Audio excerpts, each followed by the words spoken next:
Hello, I am Ava and I will be analyzing Cantos 19 and 20 of Dante's Inferno.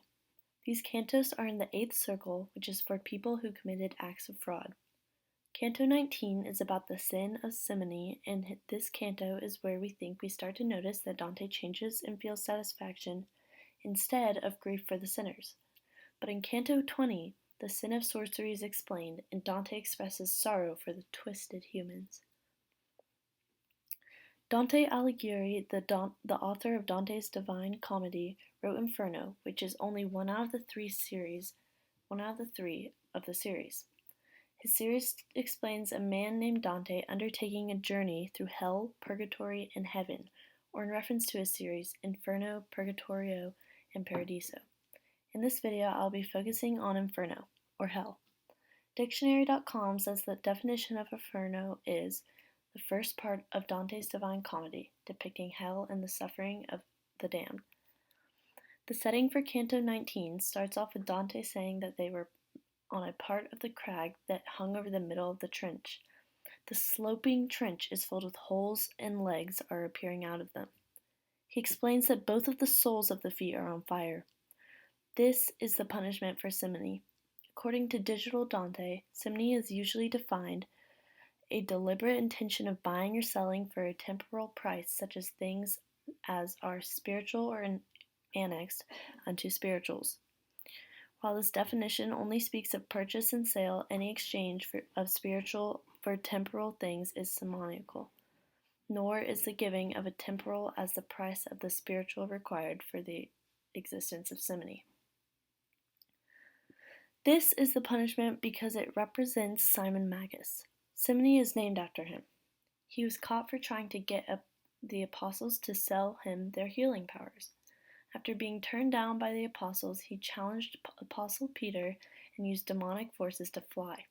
He ended up losing control and nosediving into the ground, just like those seen in Canto 19, who committed simony.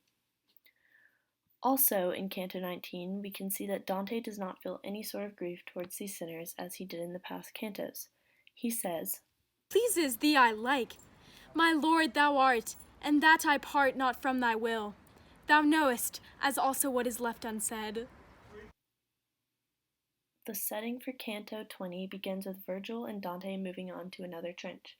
He says, "Thee had I wholly given myself to looking down at its uncovered bottom, which with the tears of agony was bathed.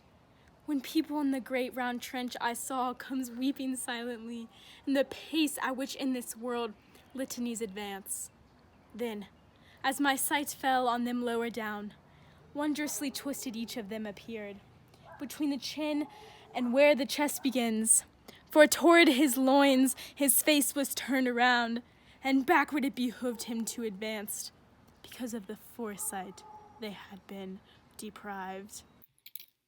the people are in the trench crying, and Dante asks the reader to think about how he could ever keep his own face dry from his tears while watching this. The sin for Canto 20 is sorcery, and the punishment are that the heads of the sinners are turned around backwards and their eyes filled with tears.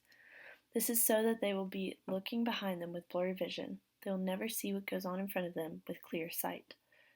This is because sorcery is known as false prophecy or divination for when humans try to foretell the future or convince others that they have the ability to or the evil supernatural power over people. Dante meets Tiresias, who was a famous blind prophet. It is known that he lied for seven to nine whole generations and switched between being a man and woman. And, quote, afterward he must strike again the two entwining serpents with his rod. Thank you for watching.